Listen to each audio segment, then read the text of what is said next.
Hérnia diafragmática, nome complexo, é o tema de hoje. Um tema muito recorrente, tá? Grave e na maioria das vezes de forma cirúrgica.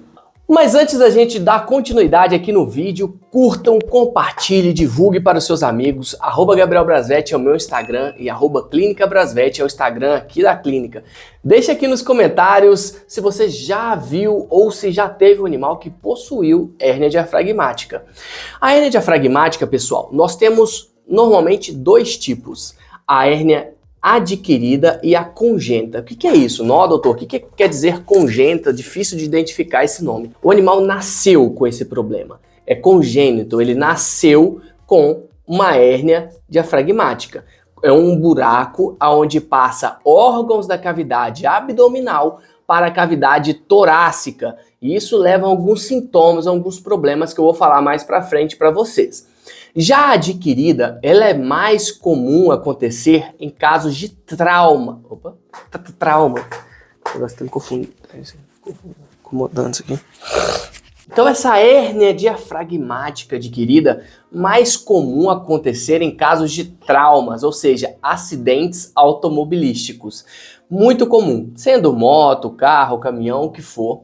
O trauma é muito grande, acontece o rompimento dessa musculatura, que ela basicamente ali tem muitas funções, mas a principal ali é dividir, né? Ela divide o tórax do abdômen, tá? Ela também evita alguns problemas respiratórios, ela também faz com que o pulmão funcione direitinho com a pressão interna lá, mas é outro assunto para outros vídeos, para não ficar muito complexo.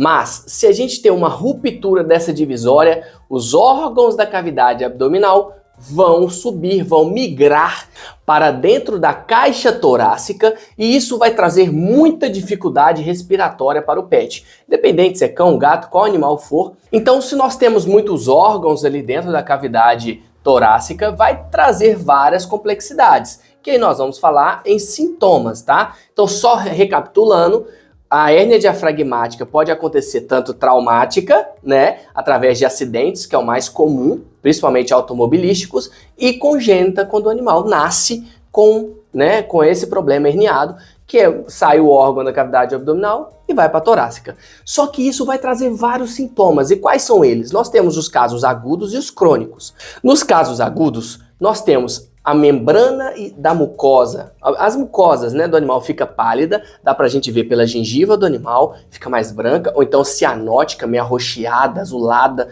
porque o animal tá tendo dificuldade respiratória, tá tendo órgãos que estão atrapalhando o pulmão ali a respirar. Vocês lembram que eu falei com vocês ali anteriormente, que se tiver órgãos ali, vai atrapalhar o pulmão, vai atrapalhar o coração, ele precisa de uma pressão adequada, então tudo isso traz essas alterações. Uma taquipneia, fica respirando com mais frequência e também uma taquicardia, também bate o coração mais acelerado, tá? E arritmias cardíacas, porque se vai ter um órgão pressionando o coração, além de bater acelerado, ele vai bater inadequadamente, ele vai bater errado.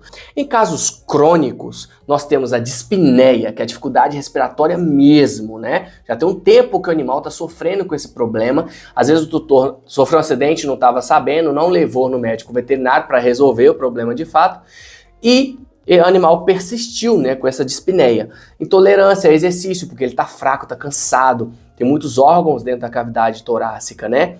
Fica com anorexia e caquexia, né? O animal vai emagrecendo, vômito, diarreia, perda de peso, dor após a ingestão de comida, porque vai pressionar ainda mais a cavidade torácica. Nós temos alguns sinais inespecíficos também, como a depressão e os sinais associados ao órgão herniado. Por exemplo, o intestino herniado, ele pode começar a acumular mais gases, pode inclusive até necrosar. Então é muito, muito sério e muito específico esse problema. Mas como que eu posso diagnosticar então, doutor? Como é que eu posso saber? Primeira coisa, levar numa clínica veterinária para que o médico veterinário consiga fazer a avaliação. Qualquer clínico sabe deste problema, que a gente estuda na faculdade e é um problema comum do dia a dia. A partir daí, ele vai escolher fazer, com certeza, a internação, consulta um monte de processos, fazer radiografia do tórax e do abdômen para entender os órgãos e as alterações que estão acontecendo ali, fazer uma ultrassonografia do tórax, que nós temos já muitos aparelhos tecnológicos aí de ultrassom que fazem ultrassonografia do tórax e também do abdômen e, óbvio, também fazer exame de sangue ou alguns outros exames complementares, caso o médico veterinário tiver necessidade, para que a gente possa saber se o tratamento, então falando de tratamento, vai ser medicamentoso, vai ser sistemático, né, ou se vai ser totalmente cirúrgico. Na maioria das vezes, desses traumas são cirúrgicos. Em alguns casos congênitos, que o animal, vamos supor, descobre que está com esse problema, o animal já tem 6 anos de idade. O tutor só começou a perceber um problema maior depois de tanto tempo.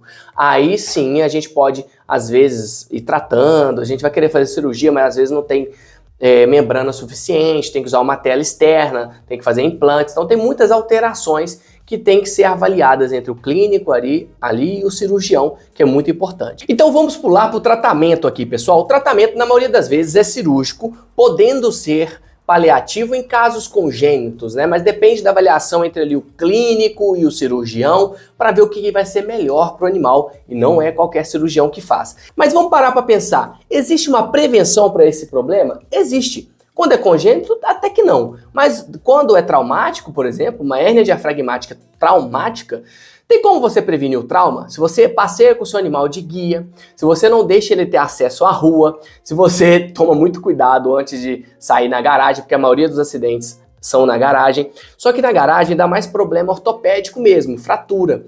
Porque você não está em alta velocidade dentro de uma garagem, é muito difícil, né? Agora, no caso da rua, ele toma uma porrada muito mais forte.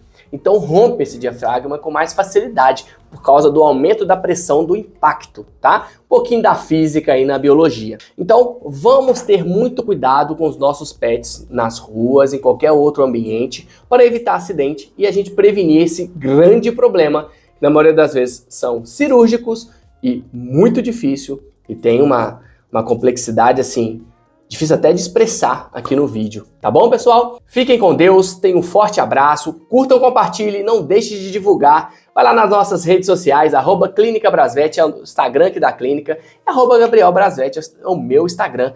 Todos os dias eu posto dicas lá pra vocês. Só me chamar lá no direct também, que a gente pode trocar uma ideia, tá bom? Até mais, pessoal!